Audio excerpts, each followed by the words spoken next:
I'm going to show you how to repair wiring. Now this is a good skill to know for you yourself. Also, you'll use it occasionally in the field. It's kind of like eggs, right? You know, eggs are good for you, they're bad for you. We kind of go back and forth. In my career as a tech, soldering is good, soldering is bad. Like, you're only a good technician if you know how to solder. And then it kind of went to solderless connection, which are these little butt connectors. I'm going to show you right there like that. Okay. And so this kind of became the official repair, and I'll show you why towards the end of this experiment here, what I'm going to show you this demo.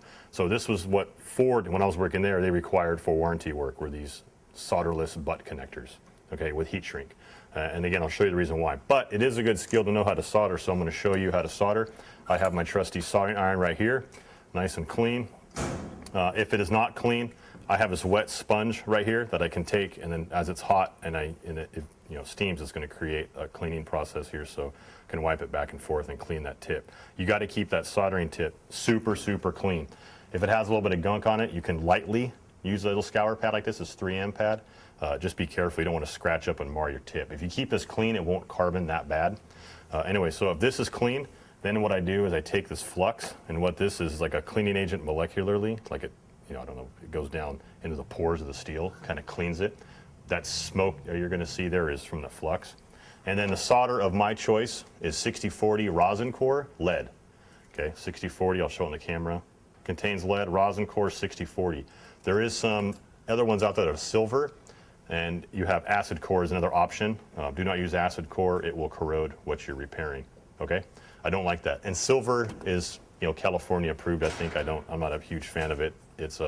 It doesn't solder well, it has to be really, really hot, and it just seems like the joints stay cold. This lead is really good stuff. So obviously wash your hands when you're done. I'll show you how to prep this tip and what we call tinning. So after I flux it, I want to tin the soldering tip to prepare it. I'll take that solder and it's going to, like that, it's going to turn into a liquid. I'm going to tin both sides like that, okay? Now that smoke isn't lead. You're not boiling the lead like that, okay? That's the flux, just like I did in that over there, okay? But you don't want to sit there and breathe it in. But anyway, be cautious there. So I'm going to hold that in my holder, and I'm going to pull out a couple things to show you some things that we would repair. So here's a circuit board. Okay, you all see that? You've seen a circuit board. What you're looking for on the back is when you come down to these, where the various components come through the board, you need a magnifying glass, and look here for cracks. You really do need a magnifying glass to see them better. They're going to be hairline cracks around the base of the pin. They're really fine, okay, a real fine little crack. Now I wouldn't necessarily, if I came across one, I wouldn't have to, take the solder out and resolder it, although I could. We have these little solder suckers. Looks like a little, I call them, booger suckers. I'm a parent, so, your kids, you had these, and you go, and you suck that solder right out of there. And then you can resolder, or if you had to remove a component, you would have to suck the solder out.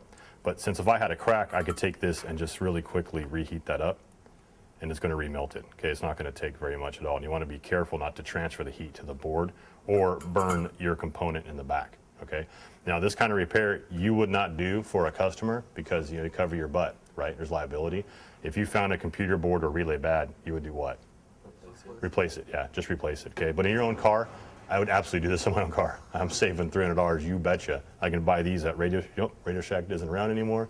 So where else would you? There you go. That's the era we live in.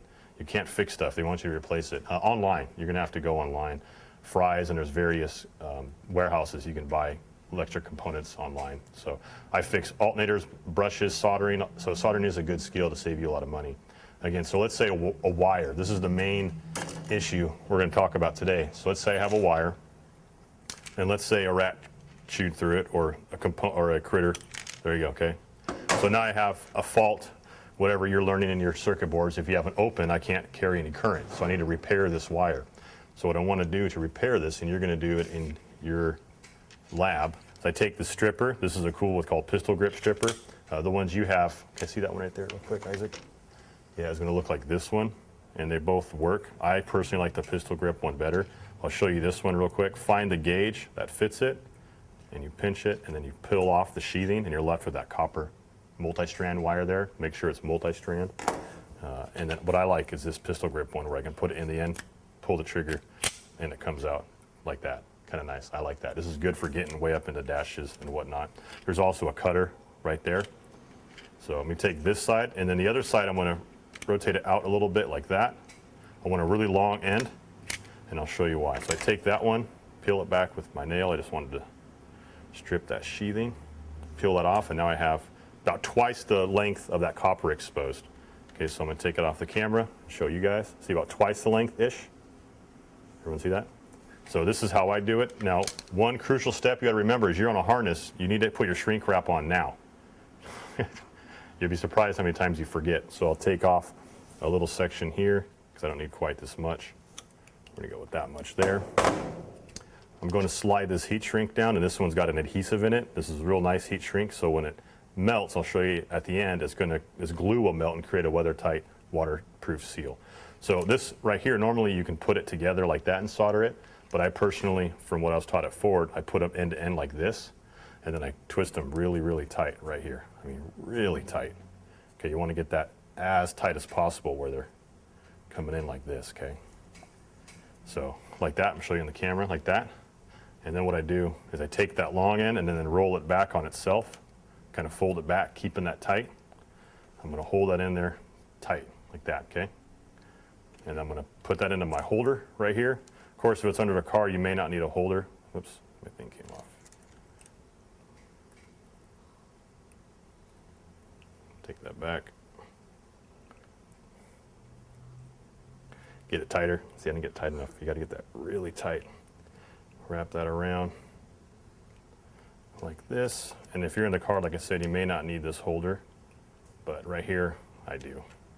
So I'm going to hold that like that. So now I have that kind of sitting there like that. I take back my iron. It's hot. Make sure it's hot. Get back on the water. I can reflux it if I want. Take my, where did my other piece go? Let's do this. Take my lead 6040 rosin core. Now that rosin is the flux, so that flux right there is what's inside this solder. So I'm going to tin it again. Make that. Now that tinning process helps transfer heat. So here's the name of the game: clean. You got to make sure everything is clean. That doesn't have grease and dirt and grime. This soldering iron is clean, and you want to transfer heat as efficiently as possible without melting all the wires around it, right? So that's part of the reason why we tin it. That liquid solder underneath, because I transfer heat up, is going to help transfer that heat. Now I hold it as flat. You want as much surface as possible on this, surface contact, as possible, and hold it there till it solders. You can kind of add tin in there if you want. That's going to help transfer the heat. And pretty soon what you're going to see is when I touch this wire, it's going to melt it and wick it up. And I'll see that solder, see that wick? It doesn't take long. I'm going to try and test it. Now the wires, the two wires I'm joining or components I'm soldering has to be hot enough to melt solder themselves. Okay? You don't drip solder on it. You want to keep it clean, and you got to keep both. See, it's not melting yet, and then it's going to go pretty soon here. There it goes. See that? How it's going. Now I can feed the solder in here.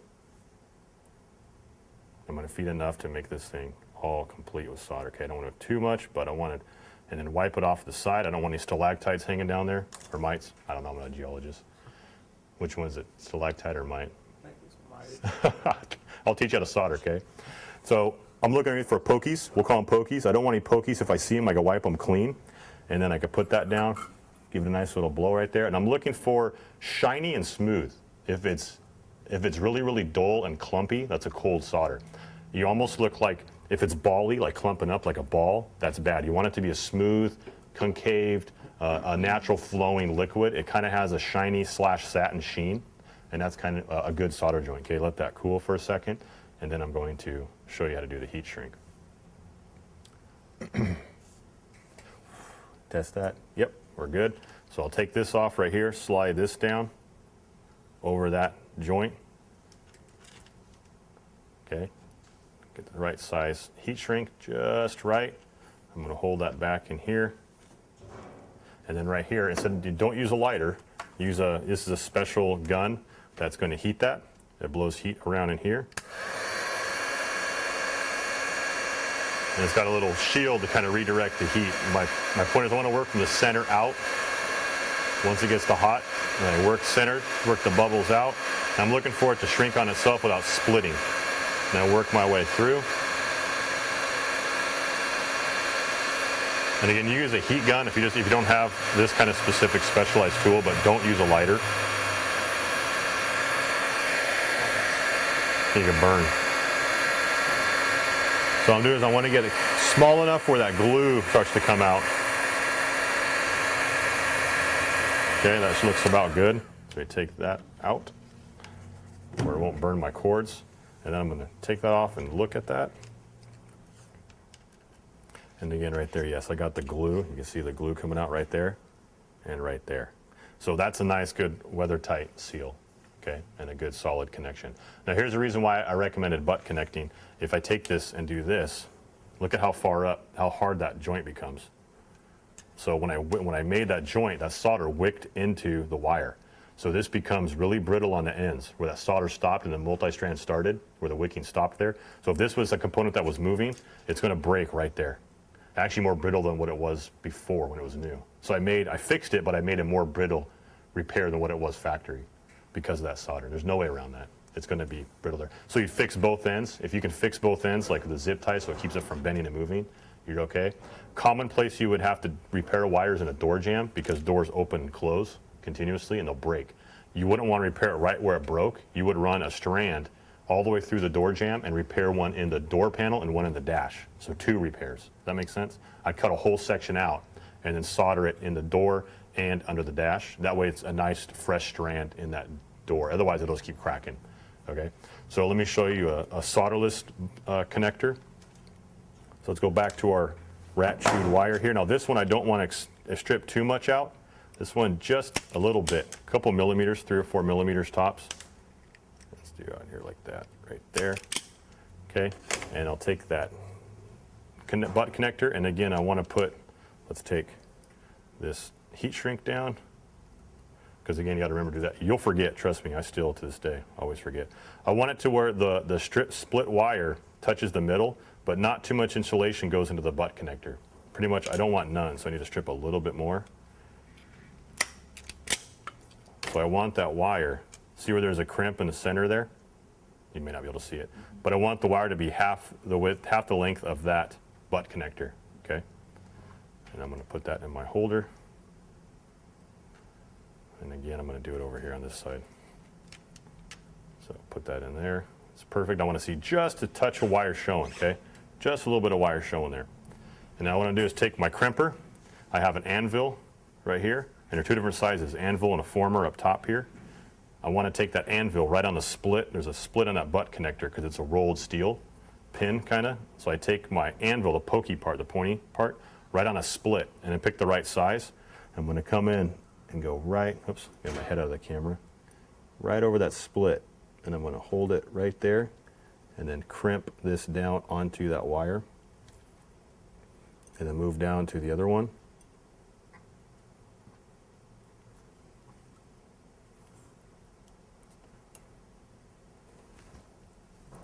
And make sure I have a good connection right there.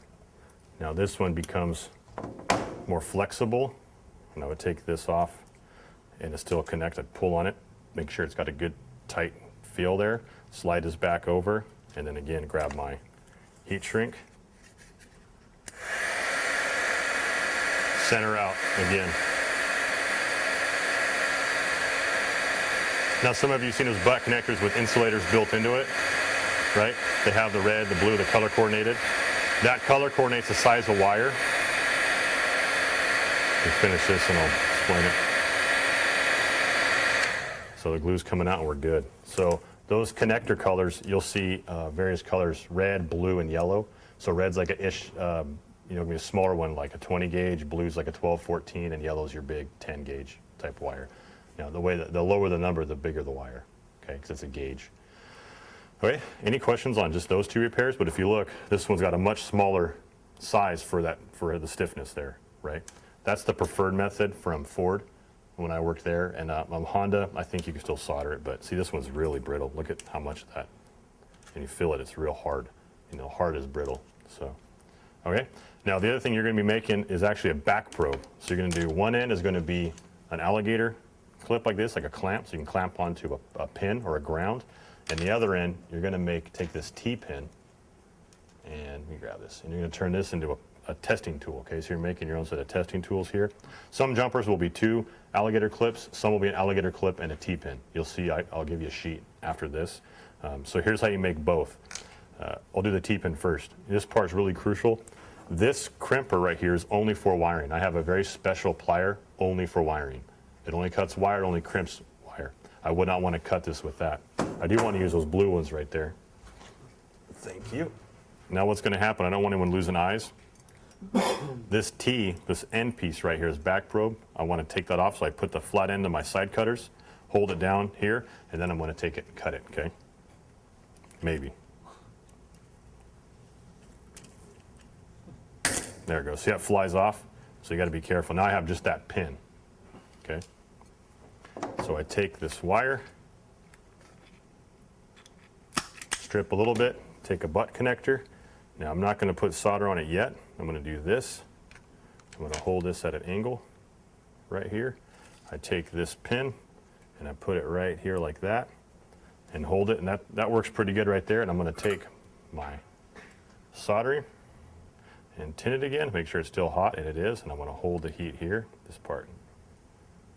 Might get a little bit tricky if you get a wiggly hand. I'm going to hold it right there, kind of hold it firm and down a little bit, transfer the heat until this melts up top here, which goes real quick. I'm going to feed it into this hole until it comes out the bottom.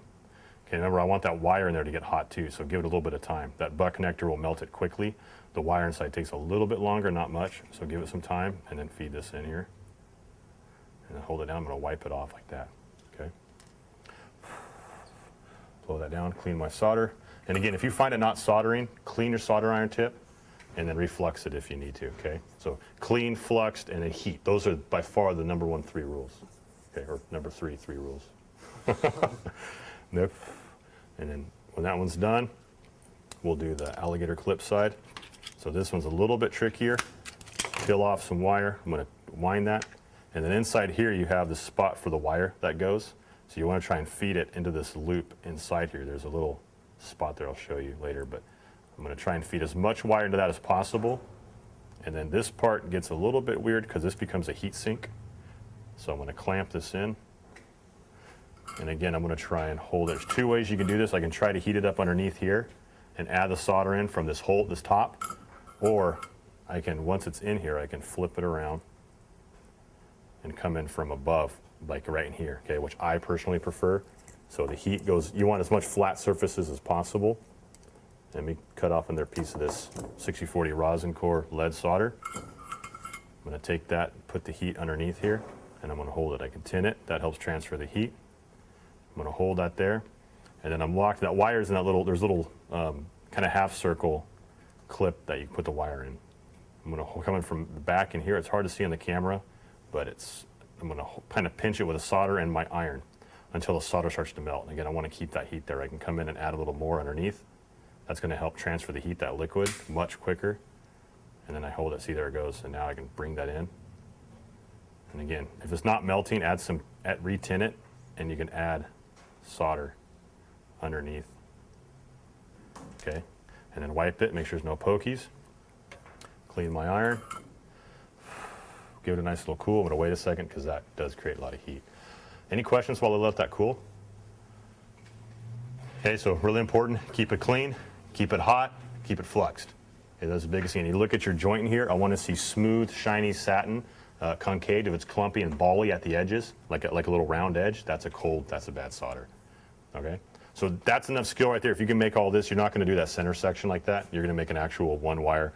One end's a back probe, the other end's the alligator clip, and then or it'll be 2 alligator clips. But that's just so you know how to repair a wire, the solderless butt connector, and also how to just solder them together. Again, I prefer the solderless butt connector just because there's more flexibility and it's easier. If you enter a dash upside down, you don't want solder dripping on you. Wear personal protective equipment, etc. So there is a module, ELS45, that you'll learn how to take apart connectors. Those can be kind of awkward at first, but get you used to it. I'll do a video on that too for the online. Basically, there's primary and secondary locks. So the primary locks would hold the wire in the connector, and the secondary locks hold the primary lock down. So you have to remove that to remove the other lock. It's a series of pins and picks there's little tabs that hold them in there. Again, look for that video. I'll show you when you guys and gals go through that. Any questions? No? I think that's pretty much it.